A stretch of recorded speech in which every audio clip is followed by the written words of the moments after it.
हरे कृष्णा। हर हर महादेव। सभी भक्तों को कामिका एकादशी की ढेर सारी शुभकामनाएं। श्रावण मास के कृष्ण पक्ष की एकादशी तिथि को कामदा एकादशी का व्रत रखा जाता है। इस साल कामिका एकादशी का व्रत 21 जुलाई 2025 को रखा जा रहा है। देवशयनी एकादशी के बाद ये पहली एकादशी होती है जब भगवान विष्णु योग निद्रा में होते हैं।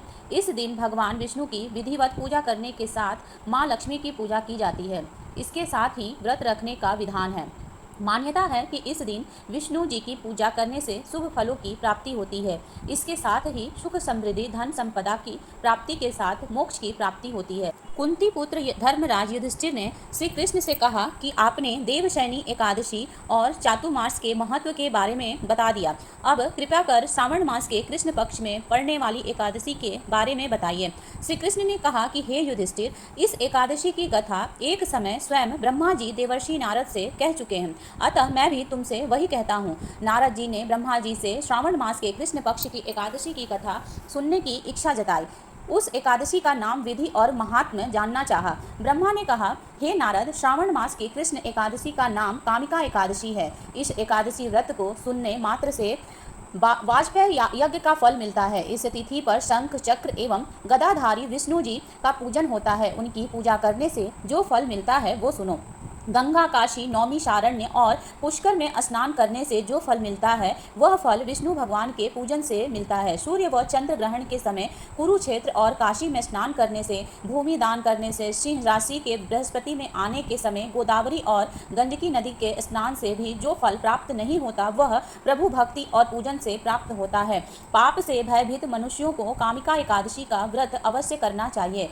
एकादशी व्रत से बढ़कर पापों के नाशों का कोई उपाय नहीं है। स्वयं प्रभु ने कहा है कि कामिका व्रत से कोई भी जीव कुयोनि में जन्म नहीं लेता। जो इस एकादशी पर श्रद्धा भक्ति से भगवान विष्णु को तुलसी पत्र अर्पण करते हैं वे इस समस्त पापों से दूर रहते हैं। हे नारद, मैं स्वयं श्री हरि की प्रिय तुलसी को सदैव नमस्कार करता हूँ। तुलसी के दर्शन मात्र से ही मनुष्य के समस्त पाप नष्ट हो जाते हैं और उसके स्पर्श से मनुष्य पवित्र हो जाता है। कामिका एकादशी की व्रत कथा। एक कथा के अनुसार प्राचीन काल में किसी गांव में एक ठाकुर जी थे। क्रोधी ठाकुर का एक ब्राह्मण से झगड़ा हो गया और क्रोध में आकर ठाकुर से ब्राह्मण का खून हो गया। अतः अपने अपराध की क्षमा याचना हेतु ब्राह्मण की क्रिया उसने करनी चाहिए, परंतु पंडितों ने उसे क्रिया में शामिल होने से मना कर दिया और वह ब्रह्म हत्या का दोषी बन गया। परिणाम स्वरूप ब्राह्मणों ने भोजन करने से इनकार कर दिया।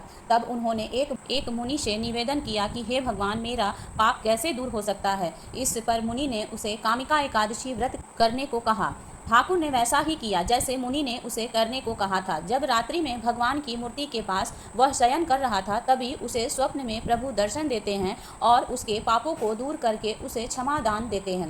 कामिका एकादशी की रात्रि को दीप दान करने का भी महत्व है। जो इस एकादशी की रात्रि को भगवान के मंदिर में दीपक जलाते हैं उनके पितर स्वर्ग लोक में अमृत पान करते हैं तथा जो घी या तेल का दीपक जलाते हैं वे 100 करोड़ दीपकों से प्रकाशित होकर सूर्य लोक को जाते हैं। ब्रह्मा जी कहते हैं कि हे नारद, ब्रह्म हत्या तथा भ्रू हत्या आदि पापों को नष्ट करने वाली इस कामिका एकादशी का व्रत मनुष्य को यत्न के साथ करना चाहिए।